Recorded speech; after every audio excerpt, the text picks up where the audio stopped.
So, this video is going to be quite different.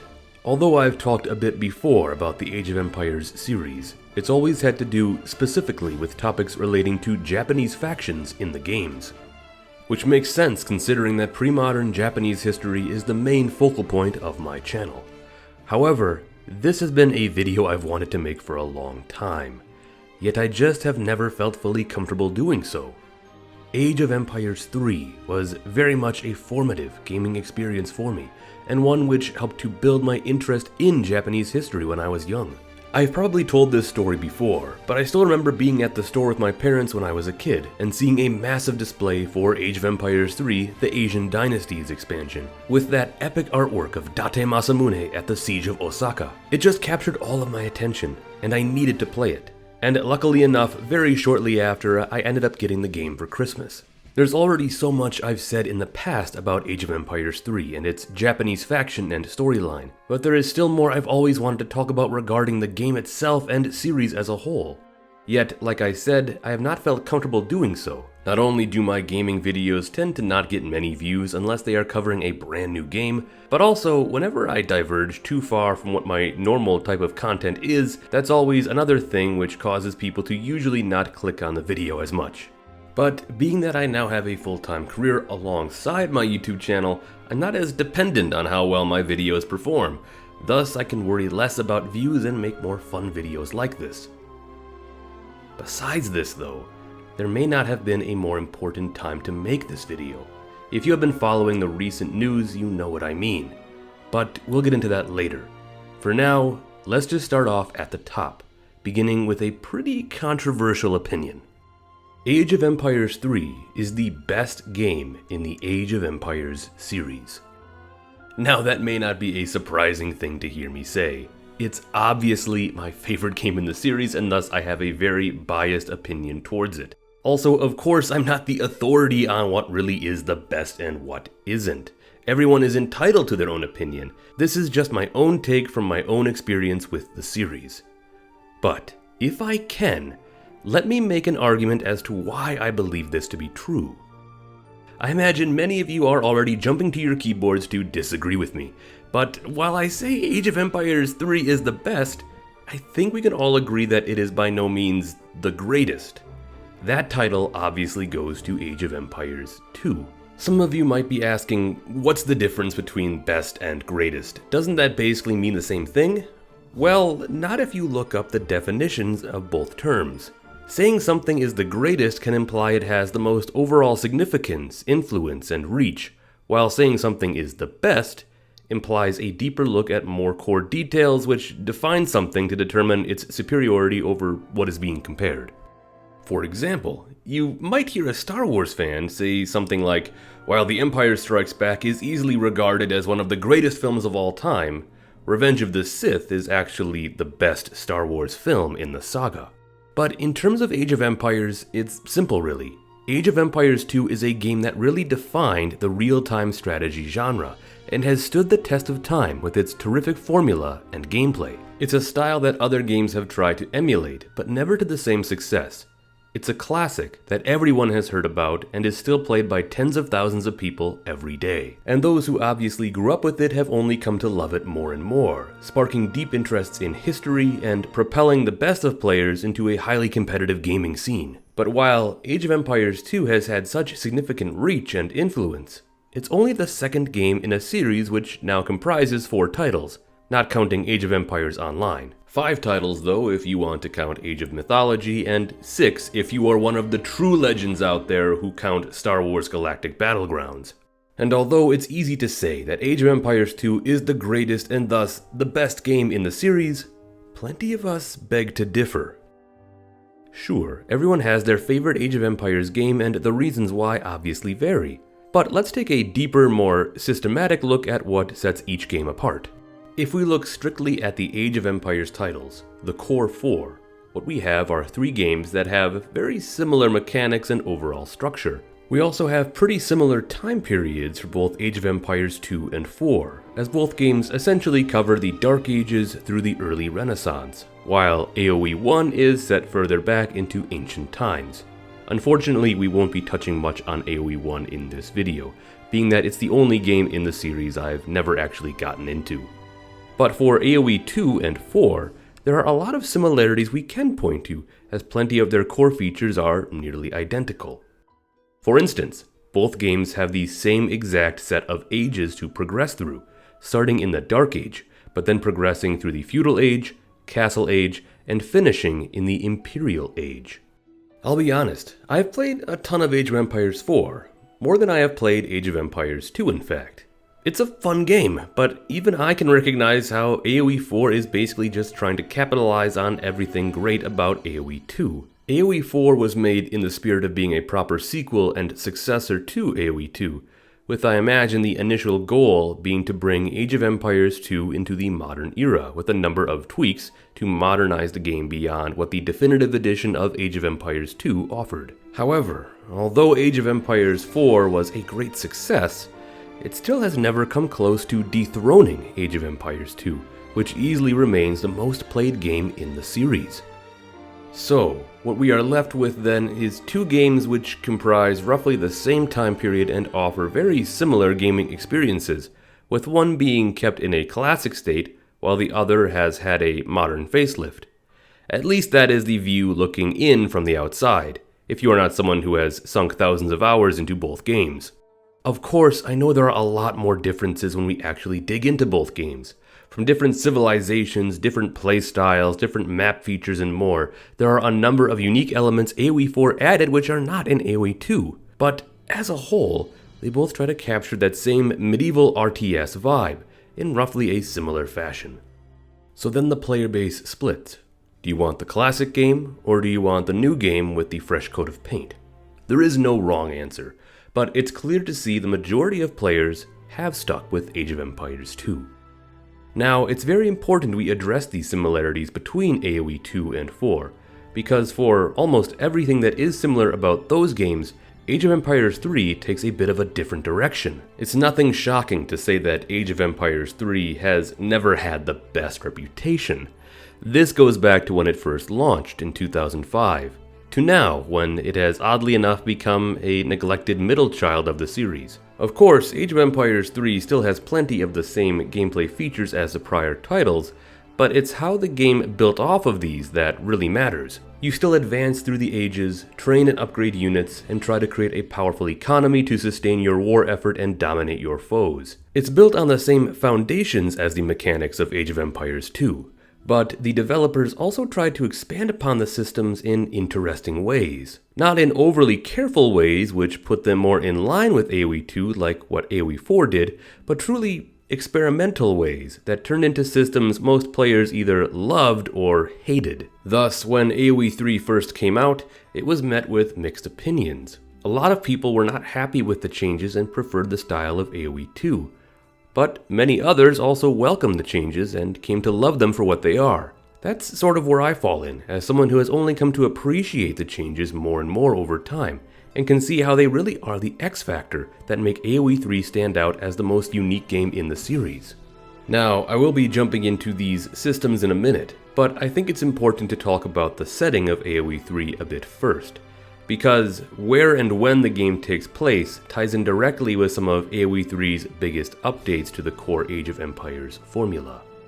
Age of Empires 3 is the only Age of Empires game to tread past the medieval ages and instead bring us to the colonial age and beyond. The actual centuries in which Age of Empires 3 is set largely depend upon the country you are playing as, but generally, the years in which the game covers range from the late 1500s to the late 1800s.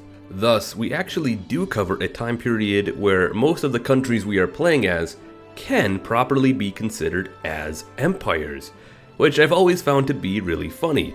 Here we have a game series called Age of Empires, yet the series is most well known for taking place in the medieval ages, a time when most civilizations you play as don't actually historically meet the definition of being true empires. And I know that might be nitpicking, but I do think details like this can play a large role in player immersion. It certainly does for me, and specifically when we look at how these civilizations are clashing in the game. If we look at Age of Empires 2 or 4, You start in the Dark Ages and work your way up from there. It's clear you are building a society and advancing through history. Yet it gets a bit funky when you have matchups between two civilizations that would have never been able to actually meet in real history. For example, medieval England and China. Now, I know it's fun to have these what-if scenarios where we do pit two civilizations against each other who never historically met. But in terms of immersion, I always felt odd about this because it never made sense in my head. It always felt a bit too arcadey.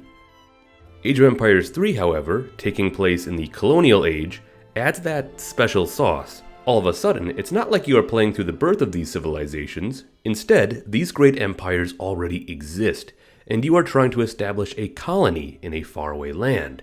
Now, that same matchup with England and China makes more sense, because perhaps the British Empire is trying to establish a colony in East Asia, and is having to battle the Chinese in order to do so.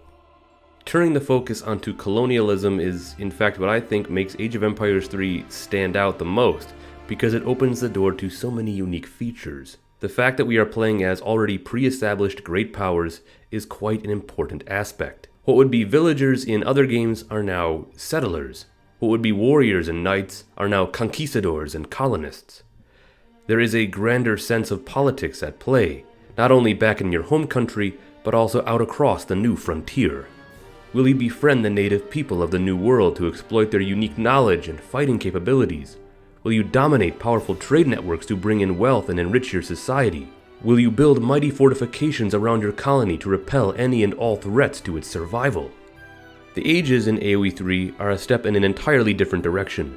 Age 1 is the Exploration Age, named aptly for the fact that this is the time to venture out into the map with your explorer, to find treasures scattered across the land that give you an early boost. Age 2 is the Commerce Age. This is the age where your economy really starts to get rolling, as you start to invest into early military production and defenses. Age 3 is the Fortress Age, once again properly named due to the ability that most European civilizations have to build powerful forts by this point. Age 4 is the Industrial Age, a significant age in which you can finally construct factories, pumping tons of resources into your economy. And Age 5, which goes beyond the old formula of 4 ages, is finally the Imperial Age, where you are able to truly maximize your might and efficiency as an indomitable force.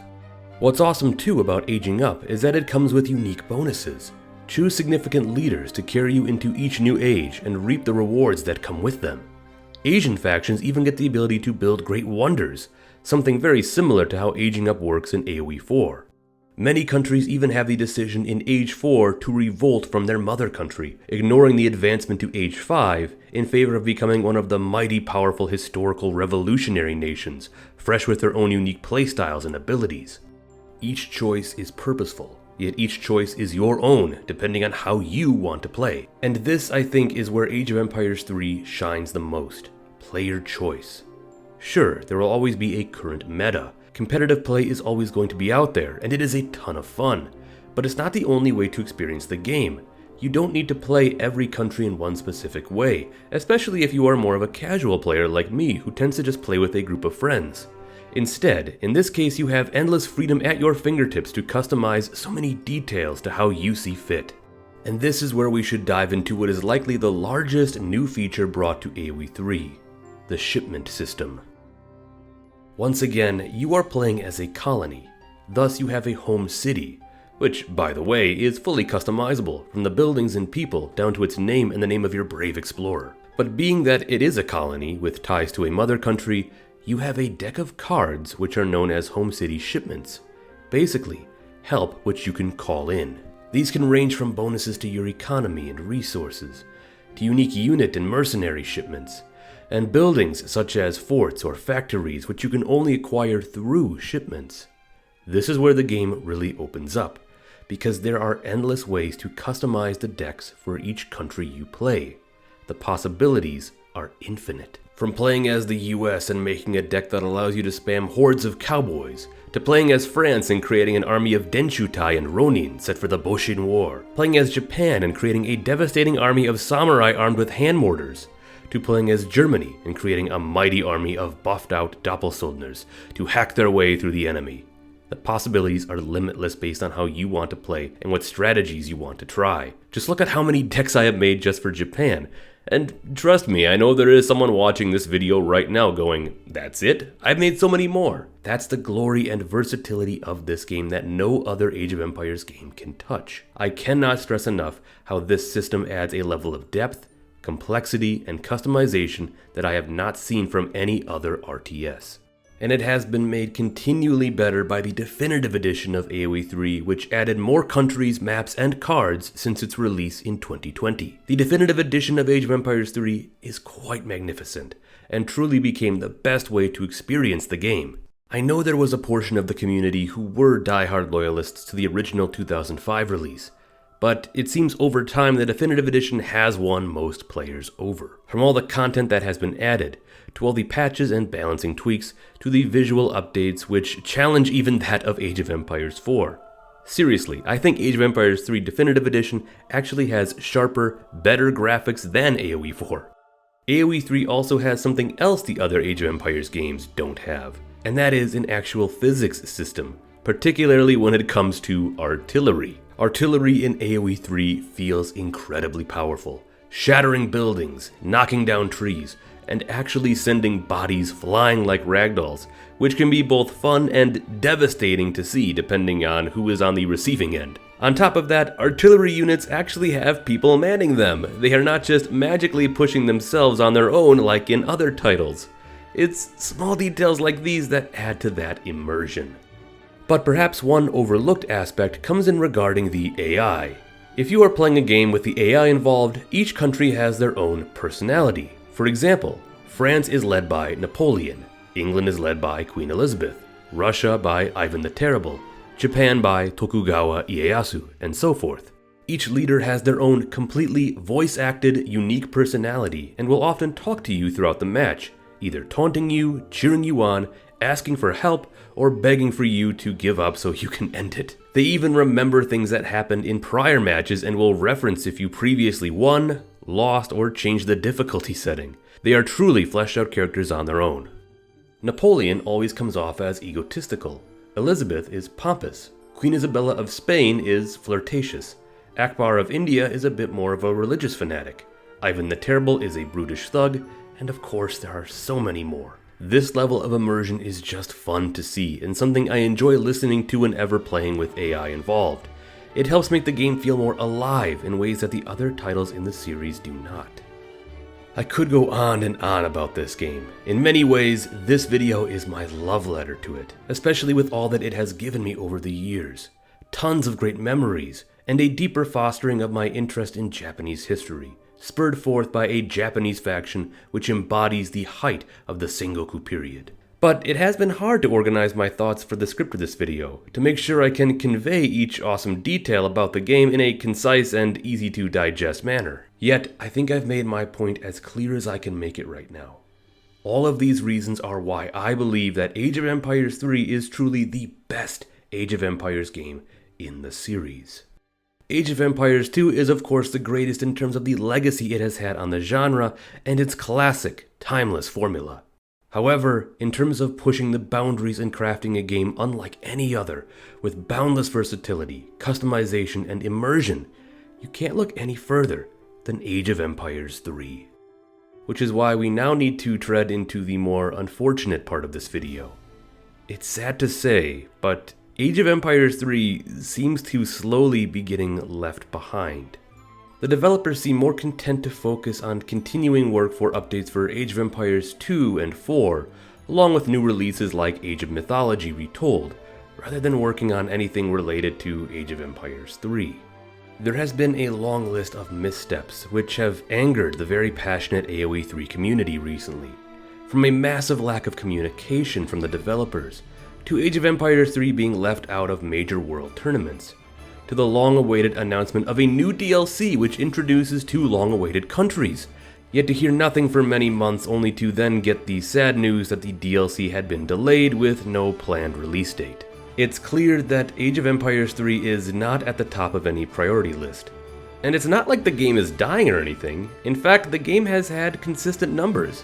It remains the 3rd most played Age of Empires game with thousands of consistent players, a player base that many other developers would kill for. It's still a wildly successful title and continues to have some of the most passionate fans of any RTS game. But it's sadly not getting the love and attention it deserves, at least not currently. In recent weeks, after the announcement that the DLC had been delayed and followed by a patch that got mixed reviews, there has been an uptick in communication from the developers, which is good to see, yet it's going to take more than that to help alleviate some of the frustration from the players. We want the game we love to receive that same level of attention as the other titles, if not at least a similar amount. The competitive scene for AoE 3 may not be as vibrant as the other titles, but it still has that core player base of thousands, which is still worth a lot. We just want the game many of us recognize to be the best AoE game, to continue to thrive and flourish for many years to come, to continue to be that outlet of epic conquest and adventure across history that many of us grew up with. If you haven't played Age of Empires 3, I highly recommend checking out the Definitive Edition. It has a free-to-play rotation of countries that you can try out on Steam right now. But if you are someone who has played Age of Empires 3, I'd love to hear your favorite stories of playing the game down in the comments below. With that said, thank you for watching, and don't forget to like, subscribe, and ring that notification bell if you enjoyed this video and found it to be most interesting.